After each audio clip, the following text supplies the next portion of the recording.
think I should begin with an apology for imposing this book launch on you in this way. Thanks to COVID, a conventional book launch is out of the question, of course. So, ever the opportunist, I thought this would probably be the only way of introducing it to the reading public and keeping my publisher happy. Advanced copies of the book have actually been in my possession for a couple of months now, but because it's a collection of ghost stories, I thought it only appropriate to delay it until close to Halloween, which of course is on Saturday, and to Christmas, of course. It should also provide us with an entertaining hour or so, as I intend to read passages from 3 of the stories to prick your interest. Nothing too scary, I promise you. But first, let me say something about the ghost story as a genre. Since I'm guessing most of us won't admit to believing in ghosts, let alone to have actually seen one, writing ghost stories for the modern reader is inevitably challenging.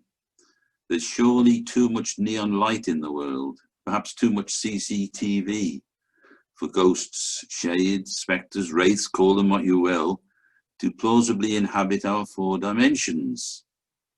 Yet for all our skepticism, we still embrace a brush with fear when we read a fiction in which they reasonably play a part.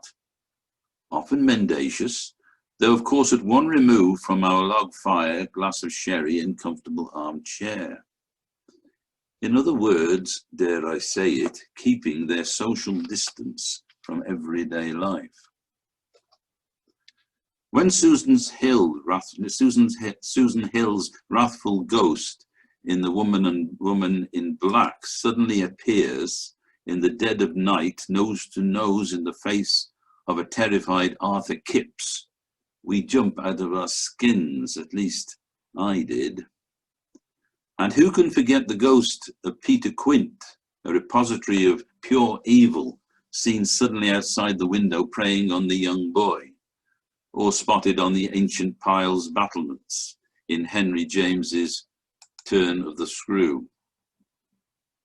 The power of the ghost story lies in terrors glimpsed or imagined in drafty corridors of old buildings, perhaps better still, in the dark cellars of ancient ruins. Other examples of supernatural fiction are Sheridan Le Fanu's In a Glass Darkly, which you can see on the screen now. It consists of 5 Gothic horror stories presented as though from the records of the occult investigator, Dr. Martin Hesselius. There's also Kingsley Amis' novel, The Green Man, the name of the 14th century inn, which provides the setting for the ghost of a former owner linked to the deaths of his wife and 1 other. And more recently, The Little Stranger by Sarah Waters, where a Dr. Faraday is called out to the 18th century hundreds hall, befriends the family and relates how the family's son Roderick sees a ghost in his room just before a girl is attacked by a dog. This being the first of many strange sightings before Roderick attempts to burn the hall down.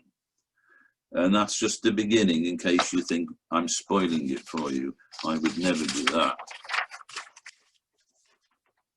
Generally, novels are far more popular than short stories.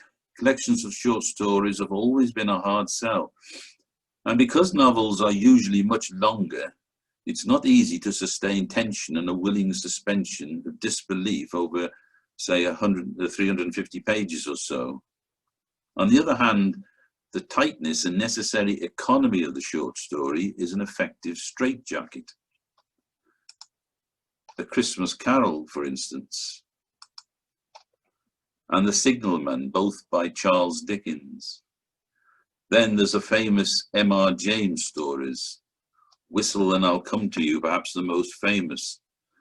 Some years ago, the BBC dramatized several of his stories in the lead up to Christmas, and they're often repeated, and they become iconic, I would say. With any ghost story, often an almost insurmountable problem is how to end it so that its own carefully crafted logic doesn't fall apart. It's a fine balance. If apparitions are rationally explained, it's not much of a ghost story. But if narrative strands are left to dangle, then the reader may shake his or her head, unsatisfied, disappointed, and even disapproving. Ironically, incredulity, which has been painstakingly fended off, sets in. In other words, if the ghost is a psychological delusion, the fear of the supernatural is blunted. The ghosts must be brought to life, so to speak, in the minds of the reader, so that readers of ghost fiction may be profoundly scared by the very phenomena they don't believe in. Even the most skeptical must be seduced by them. And then there's the question, where do the ideas come from for these stories? Well, in my own case, I haven't a clue. I often start with the setting, have a rough idea of how a haunting there might take place, what sort of ghost it might be, who might see it, what consequence of the sighting might follow, and I let my imagination take it where it will. There are times, I have to admit, when the evolving plot has led me down a blind alley, a cul-de-sac from which all I can do is reverse and replot my approach. But mostly the narrative works itself out. That's the fun of it. As the plot develops, synapses form to create new ideas or save the day. And so we come to the book, which has occasioned all this talk about ghosts, published, as I said, to coincide with Halloween. It's called Beyond Dead and Other Ghost Stories, Beyond Dead being the final story in the book. It's a collection of 14 stories spread over 369 pages, each involving paranormal activity of one sort or another. It's published by Sagava Press in Dusseldorf. Sagava have a worldwide cult following through specializing in esoteric literature. The book is illustrated throughout with chilling Gustave Doré prints and prefaced with an introduction by Jonathan Wood, himself a worthy exponent of the genre. Some of the stories are locally based. The Burial Register, for instance, is set in the National Library of Wales. Another has its setting in Llandrindod, while a third takes the reader on a weird train journey back in time to Victorian Shrewsbury, or Shrewsbury, however you wish to pronounce it. Manifestations from the spirit world appear in a National Trust property, a derelict London theatre, and an old coaching inn by an estuary not unlike Innislas. Two stories feed off the First World War, another with the mischievous ghost of Britain's last court jester, Dickie Pearce, who performed one somersault too many, and another is set in modern-day Madrid, involving Goya's black paintings in the Prado. The title of one story, You Didn't See That Coming, could apply to each, since I've aimed to wrong-foot the reader at every turn. Finally, before I do any readings, I should point out that a paperback edition can be ordered from Amazon and the hardback edition from the Sagava site. I'll get Roger to circulate links just in case some of you might be tempted to acquire a copy, particularly with Christmas in hand. There's also a copy in Aberystwyth Town Council, of course. I now propose to read from 3 stories, no spoilers, of course, and then we can have a brief Q&A session at the end if you wish it. I should explain before I do that I've severely abridged these passages. In their skeletal state, they're just to give you an idea of the plot of each.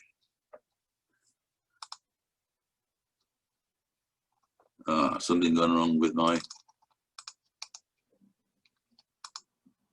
there it is, that's what I wanted. Right, okay. The first passages are taken from the story entitled Hollywell Priory, where the narrative takes place in the reign of Henry VIII and involves a haunted postulant or novice nun in her first months at the Priory. Just to set the scene, it's 1535. Henry VIII has been on the throne for 26 years, And we follow 16-year-old Catherine Green, the youngest daughter of a successful wool merchant in London, as she begins her life at the Priory as a novice nun, meek, hesitant, and often browbeaten by the older nuns. One night in early February, her life took a lurch towards the metaphysical no one could have predicted. She was crossing the outer courtyard from the kill house with fresh crockery for the refectory. It had been a stormy day, and barrel clouds coagulated into a heavy, loathsome mulch as dusk loomed. She carried no rag torch, the wind would have put it out anyway, and her arms were full. There was no one in the courtyard. The chickens were roosting, the goats and sheep were already abed in the shelters, and the dogs and cats had drawn a veil over their day. In the gloom, she could just make out a male figure standing by two flights of stone steps. One led into the great hall, while the other tracked downwards into the cellars beneath. Although the light was poor and the wind blew sleet into her face, she was able to rule out Father Ignatius, who was far too well proportioned, and Father Herbert, who was sick in the infirmary. He appeared to be tall, thin man, standing as lithic as a statue and seeming to stare at her. He unnerved Catherine. She didn't know why, perhaps because she withered under the power of his focus. If he was a visitor who'd lost his way in the Priory, she'd expect him to accost her, but he didn't. Then, suddenly, he wasn't there. And she imagined him. Looking back later, she wished she hadn't panicked and ran, dropping some of the crockery. If only she'd been brave enough to confront him. He did her no harm, after all. But the possibility that he may have been a ghost was terrifying to her. He was too real to have imagined him. She resolved to tell no one. It would feel like betraying a confidence. In fact, she felt privileged that if he was a ghost, he should have appeared to her. Catherine resolved that if he came again, she would stand her ground. At least she hoped she would stand her ground. Over the next week, she saw the ghost 3 times, always by the Undercroft steps as night drew on. Generally, his outline was indistinct, soluble, miasmic. But he was certainly there, briefly, and on no occasion did she summon up the courage to treat with him. In fact, she began to dread her late trips to the outbuildings, not because she might see him, but because she might just find the courage to face him down. By now, she was convinced, of course, he was a ghost. Each time she saw him watching her across the outer court, he never flinched nor turned his head. She was sure he was targeting just her, but why?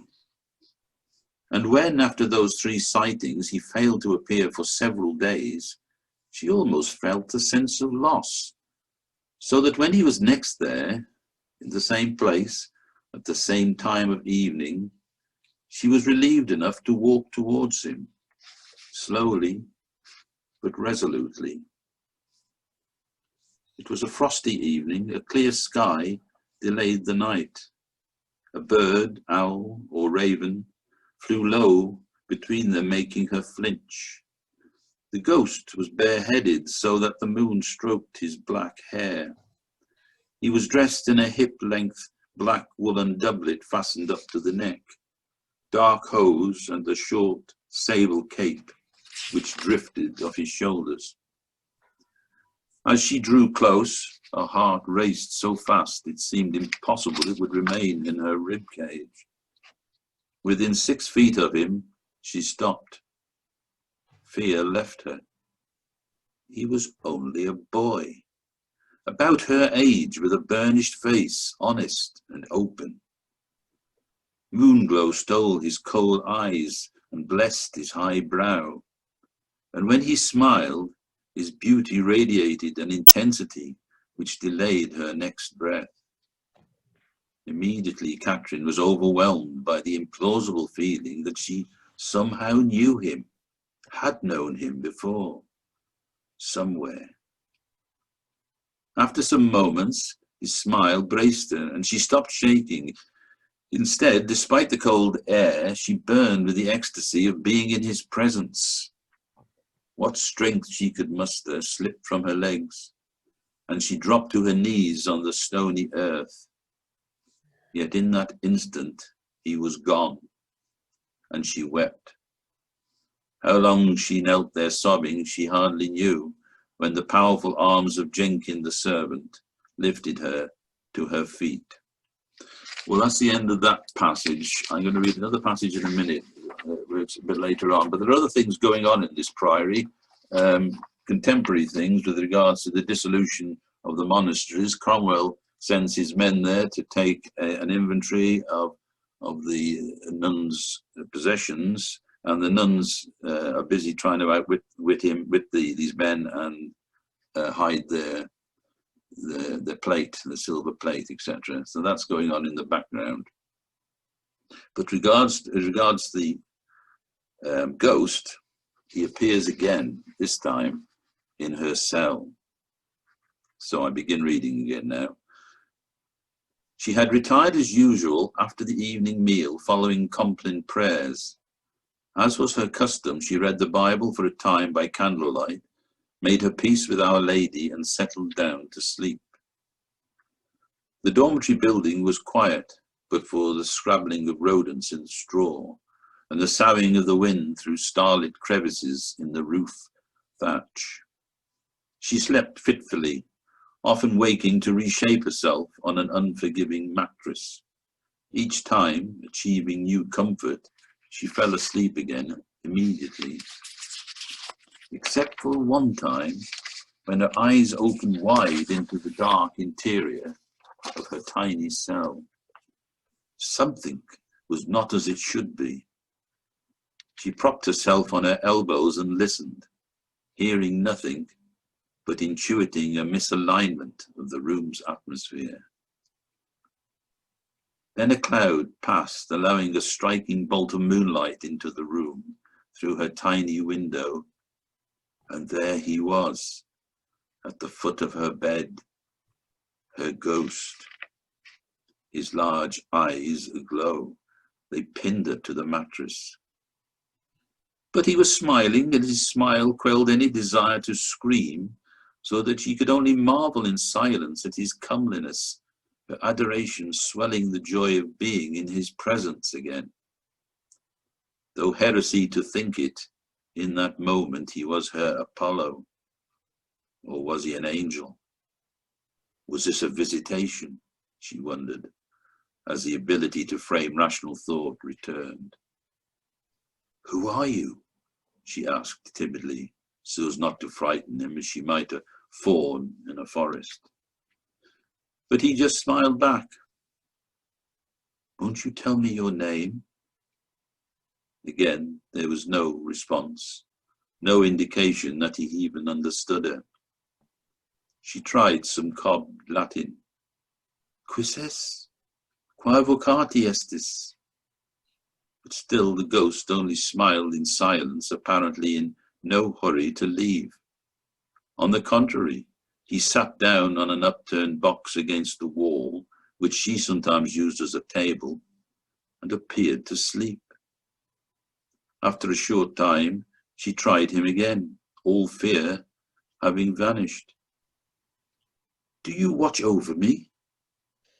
Still no response. But it was not denied. He could have answered by simply vanishing. He didn't. And she suddenly grew immensely tired and lay back on her bed. In the next instant, or so it seemed to her, a merciless knocking at the door woke her for lauds. Catherine slowly raised her head. The moon had moved on and no longer obliged her. So she fumbled in the dark for her candle. Was the ghost still there, she wondered, guessing he wasn't. And when the flame flickered on the wick, It illumined his absence, and a sadness swept over her. That's all I'm going to read from Hollywell Priory. Who is this ghost? Why is he haunting her? These are the things that hopefully anybody who reads the story would be keen to find out. Now, if this behaves itself, and it has, the next story I'm going to read from is called, as you can see, Cholera. It begins in 1946 with a young businessman recently returned from the war, travelling back to Shrewsbury from London on a train. And this is how the story begins. Is it possible to be a ghost in one's own lifetime? You will say no. It would be a contradiction in terms. And I would have been the first to agree with you. All the experience of my young life had been soundly founded upon empirical knowledge. Yet now I have to tell you, and this from that very experience, that it is possible to be a living ghost in the sense of being where, according to all the known laws of natural physics, one couldn't possibly exist, yet is seen to be. In 1946, I was a young man about to make my way in the world shortly after the Second World War. I'd been abroad for 5 years, serving as a captain with the Royal Artillery in North Africa and Italy, and after demob had rejoined the long-established family business of which I'm the 4th generation, Sace's wine merchants. I was unmarried, and by the way, my name is John Erlin Sace. The day I became a ghost, a Tuesday in June, I was on a train travelling back from Paddington, London, where I'd been on business for the firm. I always travelled first class in those days, as the firm paid. J.J. O'Flanagan sat opposite me, an old friend of the family. We'd arranged to meet at Paddington and travel back together. He worked for Lloyd's Bank. There was only one lady in the compartment of a certain age, old enough to be comfortable wearing a boa anyway. The others travelling with us were businessmen, mostly reading evening papers, smoking or dozing. JJ and I shortened the journey by chatting about business, London, rationing, war reparations, and of course home. After Wolverhampton, I left the compartment, struggled by a young couple with suitcases standing in the corridor, sidled past a rather large man smoking at an open window, which permitted smut into the carriage, and finally arrived at an unoccupied WC. That's when it happened. On emerging several minutes later, I was too densely engrossed with the orders I'd managed to solicit that day from restaurants in the West End to take note of reality's sudden seismic lurch. But as I made my way along the corridor back to my compartment, we seemed to be going a lot slower than usual, and smut from the engine began to coat my throat, making me cough. I was being jostled from side to side so much that I had to brace myself with both hands against the corridor coach walls. It had suddenly become a very rough ride. I stopped to look out of the window. Stocked and cropped fields, trees and hedgerows trundled back past as they always do, only slower. I carried on to my compartment, slid open the door, and immediately apologized. It seemed it was the wrong one. I backed out, feeling stupid, and moved to the next door I came to. Slid it open with some effort, but again recognized no one sitting there. Not only that, but I had to do a double take since they all appeared to be in fancy dress. I was relieved it was not my compartment. It was full anyway, nowhere for me to sit. So I retrod my steps to the other side of the compartment I'd mistakenly thought to be mine. With greater confidence, I'd slid open this third door, but could only stand again in stupefaction. I recognized no one within, and they too wore fancy dress. The sort of instant panic a child lost in a crowd suffers gripped my stomach, and needlessly apologizing, I retreated into the corridor again. What was going on? I needed a minute. My brain stalled. I was among strangers, and however ridiculous it sounds, I suddenly missed JJ, my travelling companion. It was as though he'd been spirited away. I couldn't think clearly. Nothing made sense. And yet the train rumbled on. Then a compartment door slid open further down the corridor, and a man stepped out wearing a tall stack top hat and a long black frock coat. The fancy dress party had taken over the whole carriage, it seemed, off to some function in Shrewsbury, no doubt, which required period dress. However, this didn't explain why I couldn't find my compartment. Had I suffered a stroke? Surely I was too young. I didn't feel as though I'd had a stroke, but there was definitely something wrong with my perspective. I decided once again to return to the compartment I was sure I'd sat in at the start of my journey. I stealthily slid the door open again and peeked inside. The first thing I noticed was the gap where I had been sitting. But no JJ, and no Boa by the window. Well, at least I had a seat. With considerable unease, I repositioned myself in my former place, hoping to get a fix on what on earth was going on. In JJ's seat sat a young, serious-looking, mustached man in a brown bowler hat and high collar, who fixed me with a slightly hostile stare.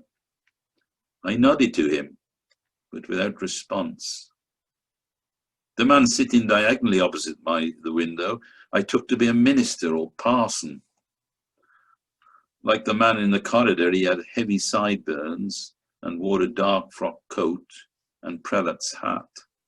Next to him was a very large, balding man in a mismatched suit, full-trimmed beard and a small bow tie with short, pointed ends. Seated by the window opposite the vicar, I took to be a military man. For a while, I simply sat quietly to absorb the situation without asking myself too many questions. What confused me further was that my fellow passengers seemed to be travelling independently of one another. This was no fancy dress party. They were impossibly authentic. Then, to put a lid on this bizarre experience, the large balding man across from me suddenly bent forward and offered me his newspaper, a copy of the Times. I took it. It was dated 19th of June, 1857. Why had he offered me an antique newspaper? Very interesting, I said after a moment's perusal. Excuse me for asking, but where did you get this old copy? Old copy, he asked. Yes, I replied. An antique shop? He raised his eyebrows and looked quizzically. And why do you suppose that? Well, it's obviously Victorian, I told him. Victorian? He queried. By now the others in the compartment were taking an interest. I noticed the one I took to be a man of the cloth, smiling. Yes, I said slowly, stalling. This is today's newspaper, my friend. I bought it at Snow Hill Station. But you will have your little joke, I suppose. Thank you, I replied, smiling. I think it's you who's having the joke. And I sat back in the pretense of reading it. What I was actually doing was trying to come to terms with this bizarre predicament I found myself in. And then the reality of my situation suddenly struck me. It seemed no other than I was sitting in a Victorian railway carriage surrounded by passengers in mid-19th century dress on their way from London to Shrewsbury. But where was JJ and the original occupants? There was no explaining their disappearance. However absurd, the only explanation I could come up with was that somehow I had gone back in time, presumably to 1857 if this was today's newspaper. I glanced at it again. It was full of articles about soldiers returning from a war against Russia. So as the story unfolds, the young man leaves the train at Shrewsbury and heads for the family home, where he finds not his great-grandfather, who he'd always been assumed had originally set up the wine business, but the family of his great-uncle. He does eventually meet his great-grandfather, and more bizarrely for him, his own grandfather as a young man. In the background of the story, and to play a significant part, is the cholera epidemic of the 1850s.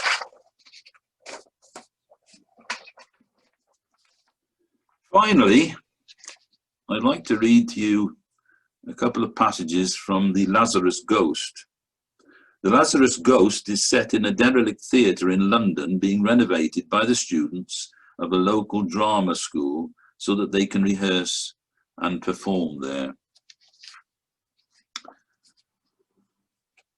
How do you convince a ghost he or she is dead? We'll get to that. The abandoned Troubadour Theatre stood 4 square on Moss Road in Islington, just about holding its own. These days, its Art Deco blockwork was battle-hardened, badly chipped, even missing in places to reveal an inner skin of miserly house brick. But the Troubadour was being resurrected.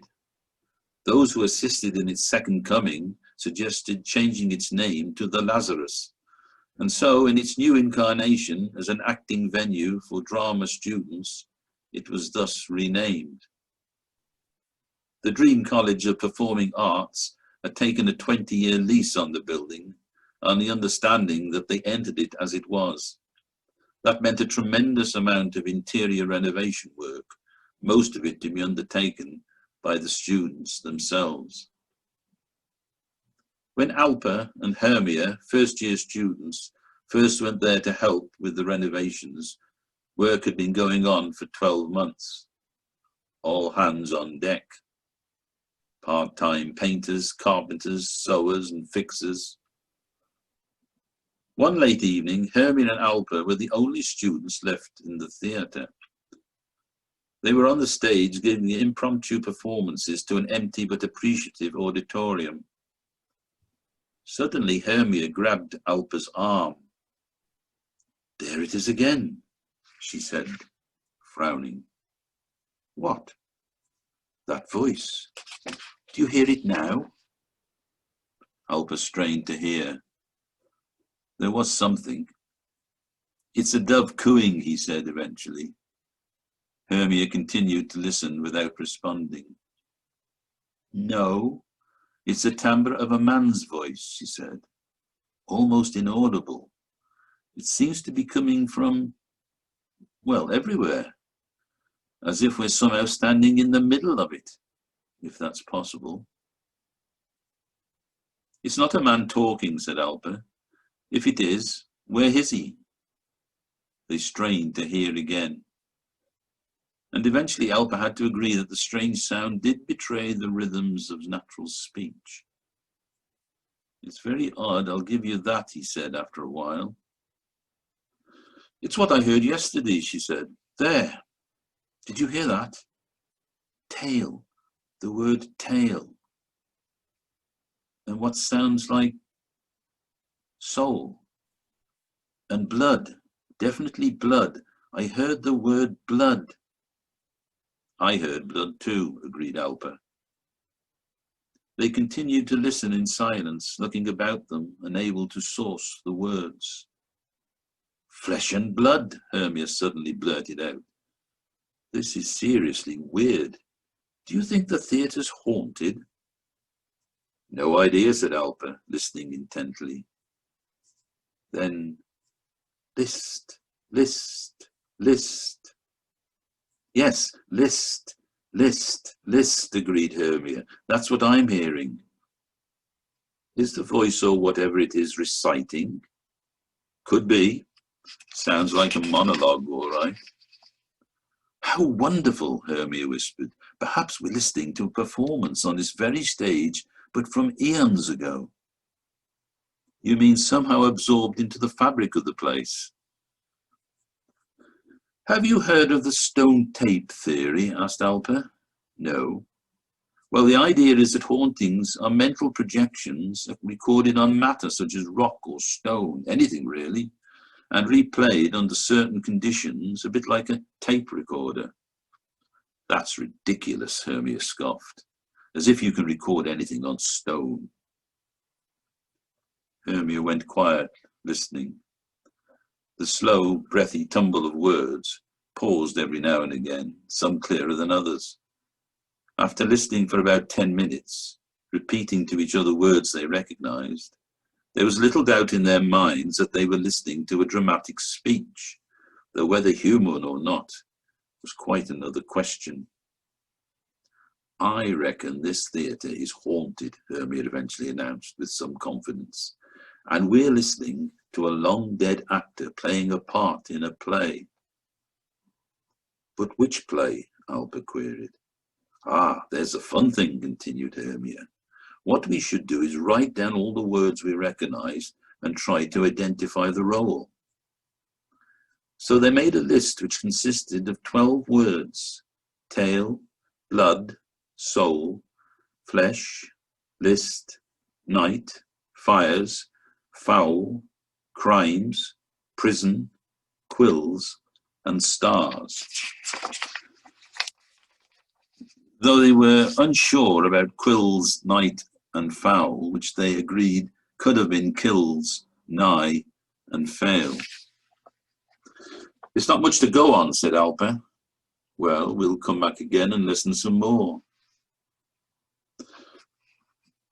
The next passage occurs 2 or 3 pages later, and things are going on, obviously, with this young couple and their fellow students. But I want to stick to the question of the ghost. So the next evening, they find themselves on the stage again. They settled down cross-legged on the stage and waited for the voice. I've been doing some research on the net into the stone tape theory, Alpa told her. And apparently, no less a mind than Charles Babbage, the inventor of the world's first computer, suggested the spoken word might leave a permanent impression on the air, possibly imprinted on its gaseous particles. That's why hauntings are usually in the same place, he thought. They sort of linger in the atmosphere of old buildings. Like theatres, she commented. Precisely. Listen, there it is again. And they both instinctively stood up. I suppose it is an it, suggested Hermia, not a he, though it's definitely a man's voice.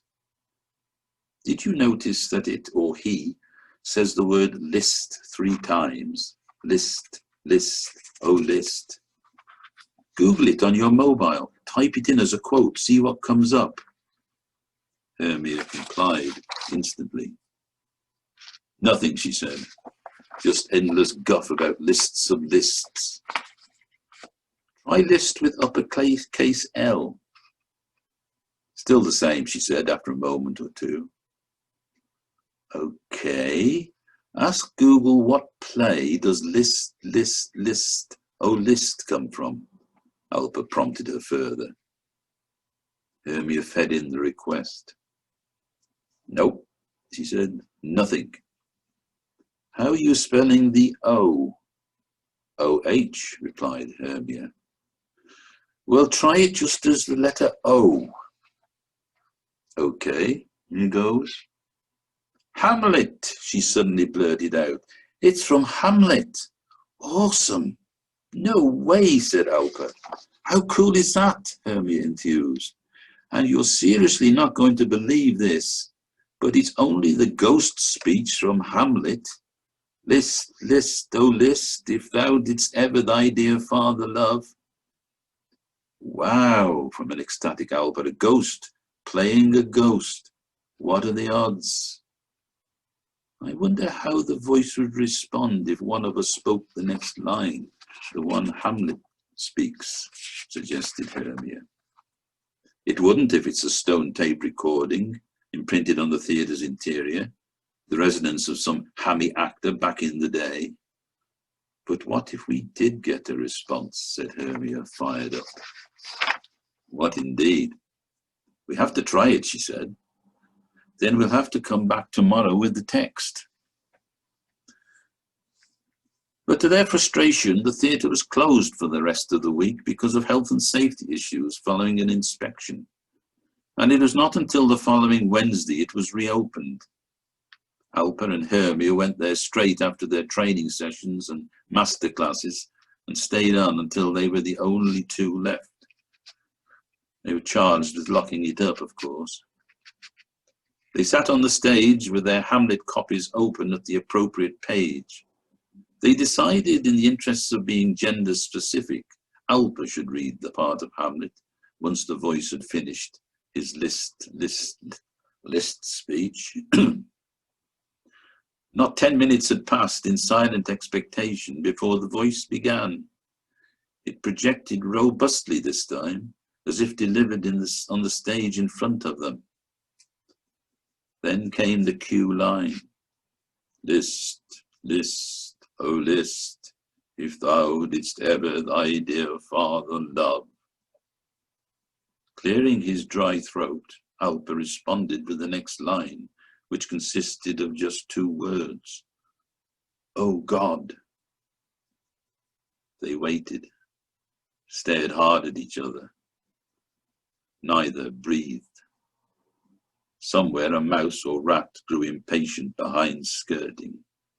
A roof timber creaked. The curtain ropes stirred. Then they heard, revenge is foul and most unnatural murder. Against their wildest hopes, the voice had responded with its next line. Immediate reactive silence fell upon them until Hermia prompted Alper with her toe.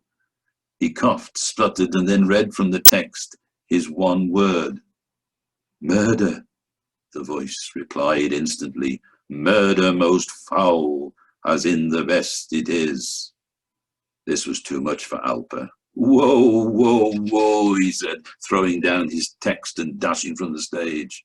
Alper, where are you going? Hermia shouted after him, in 2 minds whether to apologize to the voice. But she ran out of the theatre too, and caught up with him just beyond the stage door. He was leaning against the brickwork, head down, taking in deep breaths. What's the matter? She asked. What's the matter? You've got to be joking.